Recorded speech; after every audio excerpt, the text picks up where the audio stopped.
We know that serious talk about UAPs has moved from the tinfoil hat crowd to the halls of Congress. That's because it's turned into something more than little green men. It's about potential threats to our military and national security. One of the most committed and outspoken members of the so-called UAP caucus is Republican Representative Eric Burlison of Missouri. Now, we've been talking about those two key provisions in the NDAA gutted by House Republicans. Representative Burlison was not one of the congressmen behind that effort. An avid supporter of UAP transparency, he told me moments ago that what's left of the UAP amendment doesn't bring us any closer to the truth. When it comes to the UAP transparency amendment and what's been watered down in this defense bill, David Grush called this, quote, the greatest legislative failure in U.S. history. You have said it's a gutted, watered-down version of what the American people deserve. This is not what your caucus worked so hard to get. Yeah, this language is a joke, and I'm not laughing. And I don't think the American people should be happy. If anything, I hope that everyone is as disappointed as I am, but I want the American people to know that it doesn't mean that we're not going to keep trying. You know, while this language might be in this bill this year, that it's something that we can now work towards improving and making sure that the deep state is not able to evade this new disclosure that we're trying to accomplish. Do you buy David Grush's allegations that Representatives Mike Rogers and Mike Turner stonewalled that UAP amendment because their biggest donors are government defense contractors? You know, I don't get involved in slinging mud at my colleagues, and I certainly couldn't speak to that because I'm not on the committee. I don't know exactly where the pressure points were, so I really couldn't speak to that. But I will say that, you know, at the end of the day, we have a lot of resolve, and I think that you've seen myself, Congressman Burchett, Congresswoman Anna Paulina Luna, and others, Matt Gaetz, who are all, you know, working together towards an effort. And while they may have slowed us down and stymied us on this, we're going to be around next year and hopefully be able to get some further progress on this. Why do you think the pushback? I mean, as Congressman Moskowitz said, that's why he all of a sudden began to believe there really was something there, because there seems to be so much stonewalling. Yeah, and as I've said before, I'm a skeptic. I would assume that there isn't something there. You've got to show me. You've got to demonstrate to me that something is there. But to Moskowitz's point, I'm seeing the same thing. There certainly is a pushback from the intel community against us having access to this information. One day after Grush's historic testimony in front of Congress, you proposed an amendment in the House to renew Grush's security clearance, which would allow him to go into a skiff with all of you and share all the classified information that he knows. David Grush told me yesterday that still hasn't happened. Why not? I put that amendment onto one of the appropriation bills, and unfortunately the appropriation bills have not made it through the final process. So, but when we get to any kind of renewals, if they decide to do an omnibus or they decide to do a continuing resolution, I can take that same language and try to attach it to any of those efforts. You are one of the 4 original members of the UAP caucus. Do you want to call another public hearing with more testimony on this issue? And if you do, will you recall David Grush again?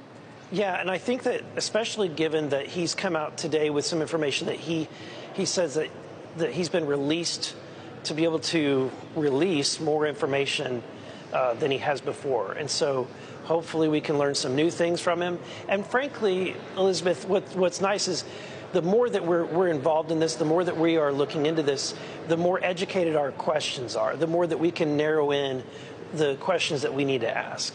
All right. Congressman Eric Burlison, thank you so much for joining us tonight. Good luck on your quest for more information. It's been a long one so far. Thank you. Thank you. Merry Christmas. Merry Christmas. Being done to find the truth about unidentified anomalous phenomena, UAPs, otherwise sort of kind of what we've all called UFOs for years.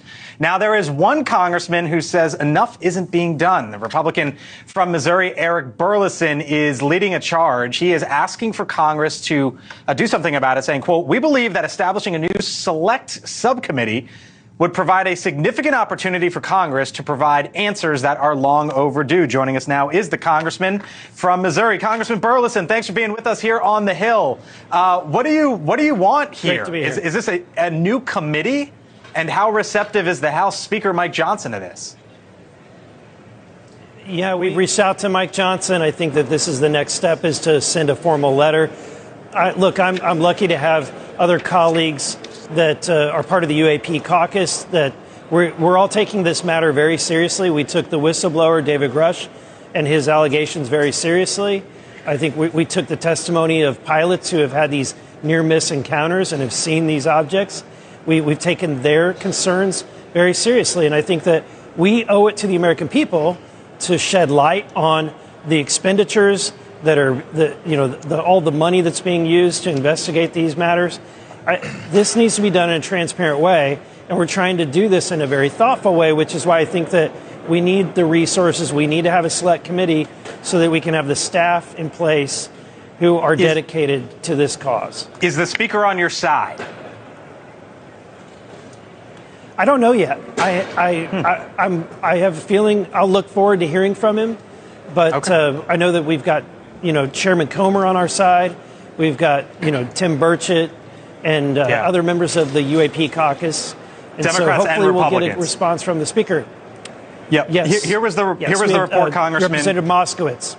Yep, exactly. Here was the report from the Pentagon last week, basically pushing back on David Grush's testimony and the idea that there's a secret crash retrieval program. Quote, Arrow, which is the government agency overseeing this, assesses that all of the named and described alleged hidden UAP reverse engineering programs provided by interviewees either do not exist, are misidentified authentic national security programs that are not related to extraterrestrial technology exploitation, or resolve to a de-established program.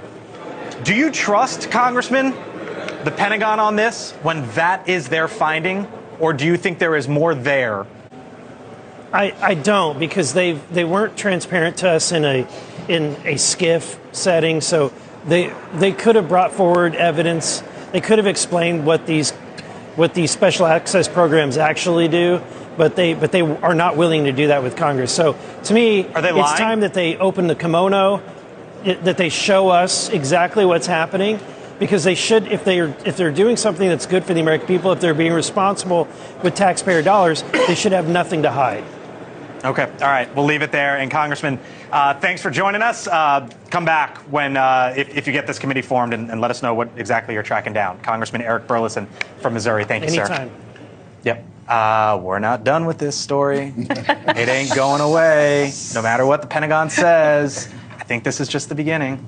Yeah, I think anytime Congress is trying to reassert Article 1 authority as an Article 1 supremacist, I think it's a good thing. Mr. Article 1. That's right. So, more oversight in the Pentagon. Okay. Did you hear anything? It's giving me a more clear perspective, a little bit more of a clear perspective. Before, it's very blurry. Everything is extremely blurry. But I'm getting a little bit more clarity. Without saying anything that came out of the hearing, I will say that my worldview has not changed. Are they okay, then one more thing, and then I probably you go. Are they obfuscating on purpose? Are they sending you to people that don't have the answers? Or is it, like Mr. Burchett said, it's so compartmentalized that you have to ask the right question of the right person? Is that what you're feeling? Yes, that's exactly, I would say Tim Burchett is probably right. He is correct. So with this person doing this briefing, did you get any of the right questions that he was willing to put out there and give you something that you feel like you've learned something more? I feel like he gave a lot of clarity to me. I think that some people are looking for things. This was not the venue to determine those things. But for me, I got a lot of clarity. Are you satisfied with the answers you got today? Or? I'm not full. I mean, not fully. But it does give us a direction to go next. And that's the key thing. So where do you guys go from here? I can't say. Are we alone? Thank you.